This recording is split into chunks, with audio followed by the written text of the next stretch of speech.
Welcome to my channel Christian Apologet. Shalom, Sobat Christian Apologet dimanapun berada. Segala puja syukur, hormat, dan kemuliaan kita naikkan hanya kepada Allah Tritunggal. Puji nama Tuhan. Di dalam bagian ini, kita akan bersama-sama menyaksikan bagaimana Ibu Sofiatul Al-Hayat Indonesia masuk ke dalam Zoom room, yang dimana saat perdebatan antara Pak Dhani dan juga beberapa apologet Kristen, di situ Ibu Sofiatul tidak ada. Tetapi pada saat Ibu Sofiatul masuk ke dalam Zoom room perdebatan itu, disitulah kita melihat kualitas dari apologet Muslim. Dia ketar-ketir, dia kewalahan saat berhadapan dengan Ibu Sofiatul Al-Hayat Indonesia. Di sini kita melihat bagaimana Ibu Sofiatul Al-Hayat Indonesia memberikan data-data yang sangat-sangat akurat. Oleh karena itu, mari kita akan bersama-sama menyaksikan bagaimana Ibu Sofiatul Al-Hayat Indonesia menjelaskan tentang kekristenan, tentang bagaimana memberikan pembelaan iman, dan juga Ibu Sofiatul Al-Hayat Indonesia membuat polemikus atau debaters Muslim tidak dapat berkata-kata karena data yang diberikan itu valid, tidak dapat dibendung oleh polemikus Muslim. Ini videonya. Saya masuk ini karena menanggapi Pak Dhani yang selalu mencuplik kata-kata saya pada waktu saya tidak ada di room. Iya. Saya mau share dulu. Tapi kalau dikatakan ini yang dimaksud Pak Dhani itu sebenarnya bukan hati nurani, tetapi memang ajaran Islam. Jadi itu kalau kita melihat memang spirit atau rohnya memang seperti itu. Bisa share screen karena saya tidak pernah ngomong tanpa data. Silakan Bu. Jadi kalau kita lihat, memang kalau menghina Nabi Muhammad, karena Muhammad identik dengan Allah, itu memang hukumnya harus dibunuh, ya. Kalau dia kafir, dari kafir maka dia akan diterima tobatnya. Jadi ada beberapa pendapat para ulama. Kalau dia tadinya kafir, tapi kalau dia Muslim, maka hukuman mati tetap harus diberlakukan. Nanti kita lihat pendapat para ulama. Anda bisa lihat ini yang saya share screen ini adalah 40 orang yang diperintahkan untuk untuk dibunuh oleh Muhammad. Rata-rata ini adalah seorang pembuat puisi. Jadi ya, nih lihatnya Asma binti Marwan, dia menentang Muhammad dengan membuat puisi dan memprovok orang, itu disuruh dibunuh. Kemudian Abu Afaq ini seorang puisi, jadi dia seorang pujangga. Jadi banyak sekali, saya bisa tunjukkan bahasa Indonesianya juga ada. Dari 40 orang ini tuh rata-rata nyindir, tapi ya nyindir dengan membuat puisi, mengolok-olok. Nah ini disuruh diperintahkan untuk dibunuh. Ya, sekarang kita lihat berapa yang sebagai pujangga. Ya, ini saya lihat bahasa Indonesianya karena saya tahu Anda nggak bisa bahasa Inggris, Pak Dhani. Ya, ini Anda lihat ini Farkana, ya contohnya dia sering membacakan puisi yang melecehkan Muhammad. Karyanya selalu menampakkan gerak-gerak yang katanya mabuk dan cabul. Ia dihukum mati. Ya, terus apalagi ini Anda bisa baca Huwairits bin Nafiz bin Wahab, seorang pembuat puisi juga, pujangga. Dia terkenal karena penghinaan yang besar terhadap Muhammad dan kebencian yang mendalam. Diperintahkan untuk dihukum mati. Bahkan ada yang nenek-nenek tua yang umur 80-an itu karena menghina Muhammad, itu dia dihukum matinya dengan cara dibentangkan di antara dua unta, kemudian tubuhnya terbelah. Ya. Oh, Tuhan. Kemudian ini saya bacakan lagi Ka'ab bin Zuhair, dia juga seorang pembuat puisi, pujangga yang menjelek-jelekan Muhammad dengan puisinya. Kemudian Haris bin Talatil, seorang pujangga. Jadi rata-rata nyindir aja itu harus dibunuh. Nah sekarang kita lihat apakah hukumannya. Ini kalau kita lihat ya, ini bedanya Pak Dhani. Kalau Pak Dhani kemarin saya mengatakan apakah ada daftar orang-orang yang pingin saya gebukin mukanya dan pingin saya olesin tai di mukanya. Banyak Pak Dhani. Ya banyak, saya punya daftar, kan saya sudah bikin videonya. Tetapi kalau kita bicara itu bicara naluri ya Pak Dhani ya, bicara naluri. Tetapi kita lihat ajaran Islam dan ajaran Yesus. Ajaran Islam dikatakan, aku telah diperintahkan oleh Allah untuk memerangi orang-orang sampai mereka mengaku bahwa tidak ada yang patut disembah selain Allah dan Muhammad adalah Rasulnya. Kemudian dan melakukan sembahyang bla bla bla. Ini memasang rantai di leher ya sampai mereka masuk Islam. Kalau tidak mau mereka akan menjadi dhimmi, ini kelas kedua, dan membayar jizyah. Ya. Nah, sekarang ini sikap Muhammad, kita lihat ini hukuman Menurut ulama Anda, kalau ada seorang wanita yang menghina, kemudian ada tadi ya saya tunjukkan beberapa orang membuat puisi dan sebagainya, apakah hukumannya? Kita lihat, ini pendapat para ulama Anda. Halo Bu Adasa. Nah ini ya, ada seorang membuat jelas. ya kartunis aja dia bolehkan dibunuh? Jawabannya apa? Pendapat para ulama. Nah ini nih, ada 3 nih. Kalau dia muslim ya, hukuman mati gugur, kemudian taubat tidak diterima, hukuman mati harus tetap dilakukan, taubat diterima, hukuman mati tetap harus dijalankan. Pendapat para ulama mengatakan yang ketiga nih. Yang ketiga ini yang harus dilakukan. Ya, jadi mayoritas menganut pandangan harus dihukum mati. Apalagi yang orang kafir. Jadi kalau dia menghina Muhammad, menurut pendapat para ulama, ya, orang yang menghina Muhammad sudah kafir dan orang kafir layak dipenggal kepalanya. Ya, Anda bisa cocokin. Sekarang kita lihat apa reaksi Yesus. Murid-muridnya sama pada nih. Kalau lihat orang memang pengen dikerus, memang pengen diolesin tai itu mukanya. Ya, ini baca Lukas 9 ayat 5.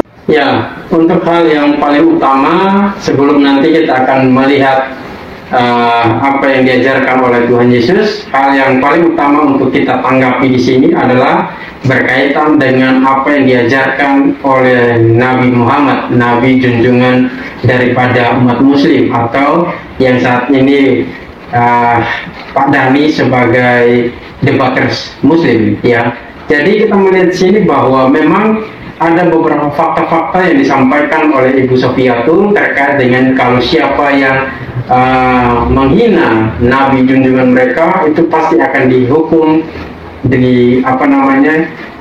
dibunuh dan lain sebagainya. Bahkan tadi Ibu Sofiatul sampaikan bahwa ada nenek-nenek yang berusia 80 tahun dia menghina Nabi Muhammad, lalu kemudian badannya diikatkan tali, kemudian ditarik oleh unta dan akhirnya badannya terputus bagi 2. Itu suatu kekejaman ya, suatu hal yang sebenarnya mengungkapkan betapa ngerinya ajaran yang disampaikan oleh Nabi Muhammad. Ya, dia dihina, dia tidak terima, dia membuat suatu aturan bahwa siapa yang menghina Nabi Muhammad atau dirinya, maka orang yang menghina itu pasti akan dibunuh. Dan itu disepakati oleh para ulama-ulama ya, disepakati oleh orang-orang yang mendukung apa yang diajarkan oleh Nabi Muhammad, Nabi junjungan daripada umat Muslim.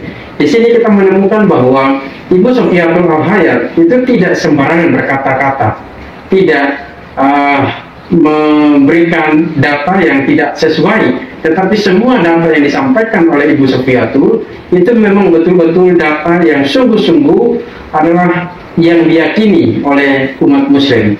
Jadi tidak bisa kita mengatakan bahwa apa yang disampaikan oleh Ibu Sofiatul itu tidak benar. Kita tidak bisa berkata demikian karena Ibu Sofiatul menjelaskan sebuah bukti data yang benar-benar diyakini dan dipercayai itu adalah suatu kebenaran yang dianut oleh umat Muslim.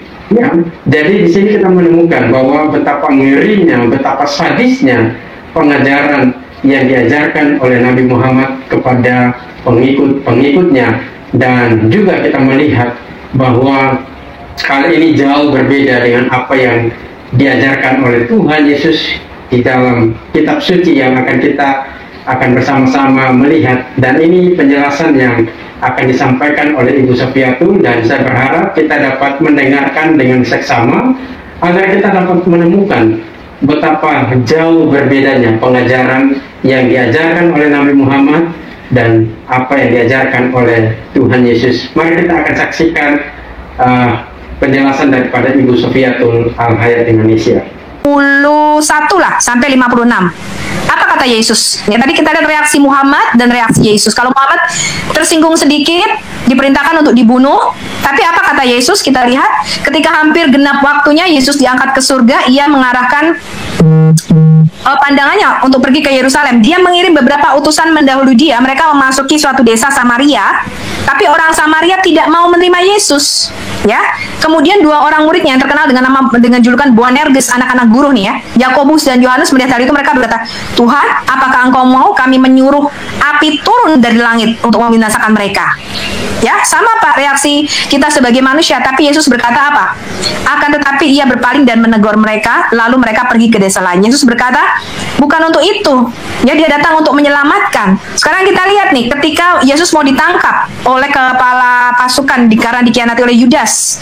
Anda bisa lihat nih Lukas 22 ayat 247 ya. Waktu Yesus masih berbicara, datang serombongan orang bla bla bla bla bla bla, terus, "Hai Yudas, engkau menyerahkan anak manusia dengan ciuman?" Ya, kemudian Petrus mengambil pedang ya, dan dia menyerang. Ini loh Pak, yang dilakukan murid-muridnya secara manusiawi Pak. Dia menyerang hamba imam besar sehingga putus telinga kanannya. Lalu Yesus berkata apa? Bagus Petrus, habisin aja itu, penggal aja lehernya, ngapain cuman kupingnya. Tapi apa kata Yesus Pak? Yesus berkata, sudahlah itu. Dia menjamah telinga orang itu dan menyembuhkannya. Jadi Anda lihat ya Pak, inilah bedanya kuasa gelap dengan anak-anak terang. Kalau tadi Bapak mengatakan secara naluri, secara manusia, apakah kita tidak panas telinganya? Loh sama Pak. Kita juga pengen ngeruwes itu Pak. Tetapi Yesus berkata apa? Sudahlah itu. Kenapa? Karena kita anak-anak Tuhan, ada Roh Kudus. Makanya kemarin kalau pada waktu Bapak masuk ke channel siapa, waktu kita bicara channelnya Pak Bom ya, kalau nggak salah, pada waktu saya pertama kali bertobat, ya, itu punya dendam Pak di dalam hati saya. Sampai Tuhan kasih kayak video di depan mata saya sudah lupa peristiwanya. Dia kasih semacam peristiwa, kemudian Tuhan bilang kamu harus mengampuni orang ini. Padahal saya sendiri peristiwanya udah lupa loh. Tapi Tuhan bilang hati kamu sakit karena perbuatan ini, kamu harus mengampuni. Saya udah lupa peristiwa itu terjadi pada waktu saya masih kecil. Ya, saya diperlihatkan lagi peristiwa itu di depan mata saya, dan Tuhan mengatakan kamu harus mengampuni orang ini. Kalau secara manusia nggak bisa Pak. Pengen kita keruas memang. Tapi apa kata Tuhan Yesus? Ini bedanya Pak. Ini bedanya yang namanya ajaran dengan oknum. Ya. Nah, itu yang harus kita tegaskan. Mungkin ada yang mau ditanyakan? Silakan Bu Adasa. Ya, di tempat saya berisik ya. Ya, itu hal yang patut kita teladani karena apa yang diajarkan oleh Tuhan Yesus itu jauh berbeda dengan apa yang diajarkan oleh apa yang diyakini oleh umat Muslim, bahwa Nabi junjungan mereka Nabi Muhammad mengajarkan hal yang sangat jauh berbeda dengan apa yang diajarkan oleh Tuhan Yesus.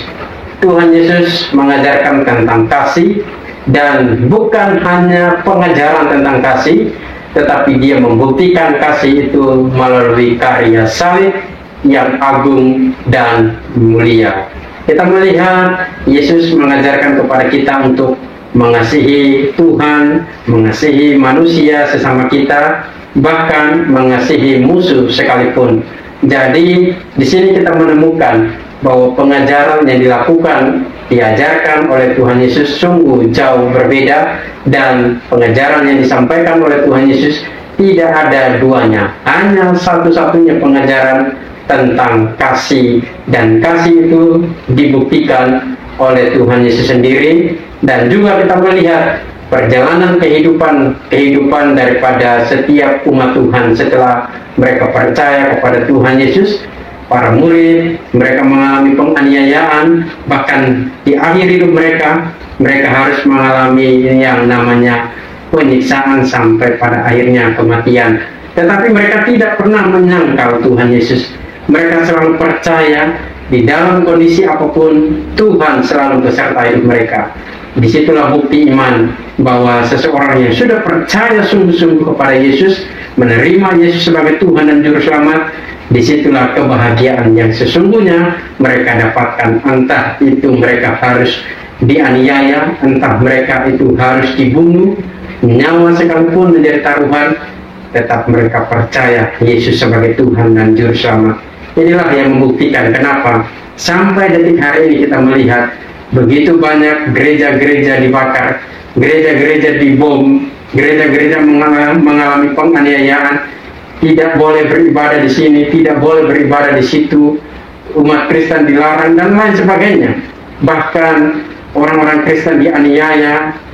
Kita melihat, tetapi mereka tetap mempertahankan iman di dalam Tuhan. Itulah bukti mengapa kita patut bersyukur bahwa Yesus Kristus yang kita sembah, yang adalah Tuhan dan Juru Selamat, mengajarkan kasih kepada kita, dan kita sungguh-sungguh mengikuti teladan daripada Tuhan Yesus. Jadi di dalam bagian ini kita juga melihat Ibu Sofiatul bercerita tentang bagaimana dia juga percaya kepada Tuhan Yesus, dan memang awalnya ada dendam dalam hatinya. Tetapi setelah dia berjalan bersama dengan Tuhan, dendam yang dia miliki itu lenyap dan tidak ada lagi dendam di dalam hatinya. Yang ada adalah kasih untuk berbagi kepada semua orang. Itulah bukti mengapa kita bangga punya Yesus Kristus yang mau datang memberi kasih kepada saya dan sobat sekalian untuk hidup memuliakan nama Tuhan. Oleh karena itu mari kita akan melanjutkan video berikut ini. Ya, tapi saya mau sampaikan ke Pak Dani, tadi Bapak bilang naluri kita nggak jujur, bohong, tapi ini ternyata ajaran dong Pak. Bagaimana toh? Ini bukan ajaran ya?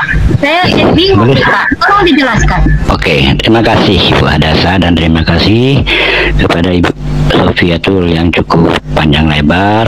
Suara Bapak nggak bagus Pak, pecah. Halo, suara bagus nggak? Ya, ini lebih bagus, Bisa. silakan. Ya, kenapa saya katakan ajaran Islam itu serasi, sejalan dengan naluri manusia ataupun kodratnya manusia, dan itu sudah dipraktekkan di muka bumi ini. Oke, berarti Mana Pak Dani ada? mengakui semua ada di dalam Dengar ajaran dulu, Islam. mohon Pak jangan Dani dipotong. mengatakan, Pak Dani mengatakan Ini kok ajaran dipotong, Islam inilah serasi. kebiasaan. Tadi kami mengatakan bagus saya ajaran berhak. Islam, Pak Dani Jadi mengatakan jangan dipotong supaya tidak Artinya Pak Dani konotasinya. mengakui itu ada Nah, dalam ini ajaran tolong Islam, ya? muhadasah teman-teman perhatikan, ingatkan teman-teman. Pak Dani Tadi mengakui kita itu bicara ada dialognya dalam bagus. ajaran, ya? Pak Dani mengakui Tadi itu ada di kita dalam ajaran bicara berdialog dengan bagus, tolong diingatkan. Pak Dani mengakui itu ada di dalam ajaran Bapak. Jangan berdusta, Pak. Jangan pernah bohong di depan Sofiatul. Iya Pak. Sudah. Tadi saya berbicara, teman-teman berbicara, saya menanggapi dengan baik, dan Ya, tadi kita silakan. kondusif. Jangan muter. Saya paling batal telinganya kalau ada orang bohong. Pak Dani kan udah biasa Pantas sama saya. Pak Dani seperti tahu kalau ini. ada orang bohong telinga saya udah metal. Pantaskah seperti ini? Iya, kalau Bapak muter-muter, Bapak Pak Dani, pantaskah Anda, Pak Dani? Pantaskah Anda berbohong di depan seluruh masyarakat Indonesia? Gimana Ya, ini? silakan Pak Dani, silakan. Tapi please Pak, Oke. jangan muter-muter, jangan manipulasi. Ajaran bukan. Saya Kalau ajaran bilang ya, kalau tidak ya tidak. Please. Oke, sudah. Saya katakan ajaran Islam sesuai dengan hati nurani. Kenapa? Makanya orang yang jahat di dalam hadis saya katakan mungkar itu artinya kejahatan. Kejahatan harus dibasmi atau diberi hukuman. Faktanya sekarang di muka bumi ini, setiap orang melakukan kejahatan pasti mendapatkan hukuman. Kalau kita bilang sudahlah, tidak ada penjara. Buang aja penjara itu ke laut. Buang tahanan itu untuk apa itu penjara itu? Orang melakukan kesalahan ya sudahlah. Orang melakukan kejahatan ya sudahlah. Ampuni saja. Pak Dani, Gimana? Bapak salah Pak. Pak Dani, Bapak salah. Itu persepsi Bapak sendiri. Tidak ada dalam kekristenan seperti itu. Makanya orang-orang Eropa dasar hukumnya, hukum positif di negaranya itu dulunya dibuat dasar hukum berdasarkan iman Kristiani. Itu bahkan itu digunakan di Indonesia Pak. Bukan Bapak menyimpulkan sudahlah tidak. Bapak tuh ngaco. Dari tadi Bapak yang diminta jelas, tegas katakan ada nggak itu di ajarannya. Nggak usah muter-muter. Ajaran Bapak sesuai dengan hati nurani. Yang Bapak gambarkan hati nurani yang tadi itu adalah orang main hakim sendiri karena bela agama. Udah, itu yang tergambar. Tapi Bapak mau muter-muter kemana-mana, please Pak. Ruang saya bukan ruang untuk Bapak berpidato. Nggak, saya nggak terima yang seperti itu. Itu Bapak bermain manipulasi kata, mengacaukan, tapi sebenarnya kita udah dapat intinya. Gitu, kita udah dapat. Cuman Bapak ngebuang-buang waktu kami doang. Gitu. Udah kita udah dapat. Jadi Bapak nggak usah berceramah-ceramah lagi. Buat saya itu yang tadi itu yang Bapak ngomongin itu buang-buang waktu. Udah jelas kok. Sudah. Oke, baik. Bu Sofiatul masih ada yang mau disampaikan? Oh, sorry, belum saya naikin. Bu Sofiatul, masih ada yang mau disampaikan terkait dengan bagi saya begini, lebih saya menghormati orang yang jujur. Artinya seperti ini. Seperti yang dikatakan Napoleon Bonaparte, saya seorang muslim yang taat, ya, itu adalah tugas saya, ya. Memang itu dia akui. Dia seorang muslim, itu ajarannya. Bagi saya lebih respect orang yang jujur. Karena kalau orang nggak jujur, bagaimanapun dia tidak akan pernah menemukan kebenaran. Hanya orang yang jujurlah yang dia akan ketemu dengan kebenaran dan dengan jalan yang lurus itu. Bagi saya lebih respect dengan orang jujur daripada muter-muter. Saya paling nggak suka orang munafik. Iya, setuju. Saya juga, Bu.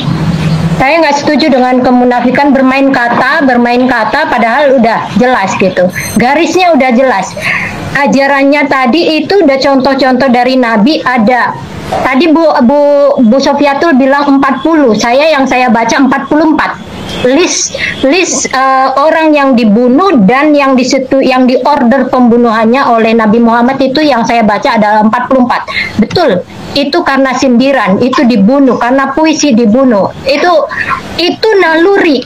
Kalau dari penjelasannya Pak Dhani membalas itu. Tapi buat saya itu roh dari si iblis. Karena si iblis lah, kalau buat saya menurut ajaran kami ya Pak, tidak ajaran Bapak terserah apa. Roh dari si iblis itu dikatakan itu maunya membinasakan. Tadi udah dibaca oleh teman kita, sejak semula itu si iblis memang maunya membinasakan. Gitu. Nah, buat saya itu yang digambarkan oleh orang muslim itu klop. Mulai dari MUI tadi yang memaklumi perbuatan penganiayaan brutal, bela agama dengan tai. Kemudian Pak Dhani memaklumi juga, dia mengatakan itu naluri manusia. Gitu. Ya, kemudian dari netizen 73%, 75% itu mendukung, bersuka cita, mengatakan itu baik, mengatakan itu benar, mendukung. Klop, sudah. Jadi yang digambarkan ke kami itu terlalu mengerikan. Saya berada di sini, saya mau mengajak teman-temannya karena ini waktunya udah mau, saya harus ada di RPM, sorry. Saya mau katakan Indonesia itu mewariskan budaya luhur dari dulu, dari nenek moyang kita. Itu perginya kemana, saudara-saudara? Saya hampir menangis mengatakan itu, teman-teman. Perginya kemana budaya Indonesia yang luhur yang selama ini kita banggakan? Kemana perginya? Itu terakhir dari saya, teman-teman. Hidupmu kitab terbuka, dibaca oleh sesamamu. Zaman gini zaman sibuk, zaman orang begitu sibuknya sampai untuk membaca kitabnya pun dia harus menyediakan waktu, benar-benar sungguh-sungguh mencari waktu, apalagi membaca kitabmu. Jadi mereka itu melihat dari kamu apa isi kitabmu. Kamu nggak bisa memaksa dunia menggunakan kacamata kamu. Kamu nggak bisa memaksa dunia sepaham dengan kamu. Apa yang dilihat dunia berbeda dengan apa yang kamu harapkan. Yang dilihat dunia itu adalah apa yang kamu tunjukkan, bukan apa yang kamu katakan. Jika agamamu memang agama yang baik. Saya mau nambahin sedikit terakhir dong, ini sama pergi soalnya. Oke, silakan. Ya, tadi yang disinggung mengenai seorang guru Samuel Paty yang dibunuh di Perancis karena laporan seorang anak 13 tahun. Itu ketika sudah dibuka di pengadilan, anak ini ternyata berbohong. Ya, jadi guru itu tidak pernah menunjukkan kartun atau karikatur Muhammad. Ya, jadi anak ini bohong, dia takut mau dikeluarkan dari sekolahnya, kemudian dia mengarang cerita itu, ayahnya menyebarkan ini ke media sosial, dia menghasut, ya, jadi mengkeluarkan ini semacam kalau sekarang mungkin di YouTube, Instagram dan sebagainya, ya, jadi dia memframing. Nah, inilah yang dilakukan oleh kristolog yang mengaku YouTuber, ya, mereka memframing sehingga menghasut massa, kemudian orang ini ada yang membunuh. Tapi Tapi terbukti ketika sampai di pengadilan anak ini berbohong. Jadi betapa liciknya ya ketika kalian memframing seseorang ya di YouTuber ya, di YouTube ataupun di, saya nggak tahu lah, pokoknya di media sosial ya. Kemudian kalian menyebarkan berita bohong. Karena kebohongan itu kalau diberitakan terus-menerus itu menjadi satu kebenaran yang dipercaya oleh masyarakat. Nah, sayangnya di dalam kalangan muslim kita tahu bahwa mereka itu tidak pernah diajarkan untuk mengevaluasi data. Seperti dalam video saya sebelumnya. Mereka diajarkan untuk menghafal. Jadi mereka tuh diajarkan untuk kamu dengar, kamu taati. Jadi apapun yang kamu dengar itu mereka anggap data informasi itu benar. Jadi belum sampai pada taraf dia bisa mengevaluasi data dan informasi nggak jauh-jauh. Jadi ternyata Pak Dhani tidak update dengan berita kasus Samuel Paty yang ada di Perancis. Makanya saya kemarin waktu diskusi dengan Muslim juga dia mengatakan apakah ini ajaran Kristen membuat karikatur Muhammad majalah Charlie Hebdo. Jadi dia tidak tahu kalau itu bukanlah majalah Kristen, dan Charlie Hebdo itu sudah membuat karikatur penghinaan atas Paus, atas Bunda Maria, atas Yesus ya, dihina, dibikin karikaturnya, tapi orang Kristen kagak yang gerak. Ya, karena kita tahu orang gila kalau kita tanggepin kita jadi gila, ya enggak? Jadi orang Kristen nggak ada yang bereaksi, cuekin aja mereka. Kenapa? Karena dasar iman kita sudah kokoh gitu loh. Ya, iman kita tuh nggak goyah dengan hal-hal begituan. Kamu mau menghina Yesus, mengatakan ini begini-begini, kerjaan kita hanya meluruskan, tapi iman kita nggak goyang dengan hal-hal penghinaan. Ya, padahal kalau mau kita list YouTuber yang menghina itu banyak sekali Bu Adasa. Ya, itu aja kayaknya dari saya. Ya, oke, saya tambahkan satu lagi terakhir, yang bisa menista agamamu adalah kamu sendiri. Jangan heran kalau kata tai itu nanti akan menempel kepada agamamu. Sorry, maaf saya harus mengatakan itu, tapi tunggulah, lihat, saksikan. Oke, teman-teman, sekali lagi Indonesia kita harapkan adalah Indonesia yang cerdas, berkarakter. Ya, kita di sini membuka pemikiran bersama Askri, satu iman, satu tujuan. Terima kasih teman-teman udah bersama-sama dengan kami. Ya, kita sudah bersama-sama mendengarkan penjelasan yang sangat baik dari Ibu Sofiatul Al-Hayat Indonesia maupun para apologet Kristen yang lainnya yang turut ambil bagian di dalam perdebatan kali ini. Dan intinya di dalam perdebatan kali ini kita patut bersyukur punya Allah seperti yang kita sembah di dalam nama Tuhan Yesus Kristus, yang mengajarkan kasih dan membuktikan, menyatakan kasih itu melalui pengorbanan Tuhan Yesus Kristus. Puji Tuhan. Jadi disinilah mengapa saya yakin dan percaya bahwa keyakinan saya di dalam Yesus Kristus tidak pernah digentarkan oleh apapun. Karena Yesus yang adalah Allah datang ke dalam dunia mencari dan menyelamatkan hidup saya yang berdosa ini untuk menjadi milik kepunyaannya. Sehingga hidup yang saya hidupi saat ini bukan hidupku yang sekarang ini, tetapi Kristus yang hidup di dalam diriku. Sehingga apapun yang saya kerjakan semuanya untuk hormat kemuliaan nama Tuhan. Jadi itulah kita sebagai umat yang percaya pada Tuhan, mari kita terus tunjukkan kasih kita kepada setiap orang-orang yang belum mengenal akan Tuhan, agar mereka melihat tingkah laku hidup kita, mereka diberkati dan percaya kepada Tuhan Yesus Kristus. Biarlah setiap konten yang ada di dalam channel ini dapat terus memberkati sobat sekalian, dan saya berharap kiranya setiap konten yang ada dalam channel ini sobat sekalian bisa membagikannya di media sosial sobat sekalian yang lainnya, sehingga banyak orang boleh diberkati dan percaya dan sungguh-sungguh meyakini Yesus Kristus Tuhan dan Juru Selamat. Amin. Puji nama Tuhan. Tuhan memberkati kita. Shalom. Welcome to my channel Christian Apologet.